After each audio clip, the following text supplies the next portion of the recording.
Cut! Direk nakangiti ah. Hindi pwede yung ngiti aso, okay? Matapang ko talaga eh. Can we try it again? Take three. Take three.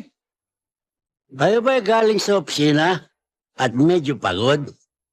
Wala kayong gagawin kundi mag-relax, maupo sa sopa, mag-alis ng sapatos, magsuot ng sinelas, kumuha ng banayad whiskey, magsalin,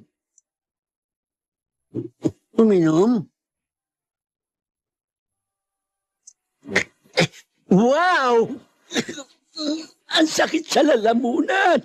Cut! Bakit parang ka nakalunok ng asido? Take more. Kayo ba galing sa opisina? Pagod kayo?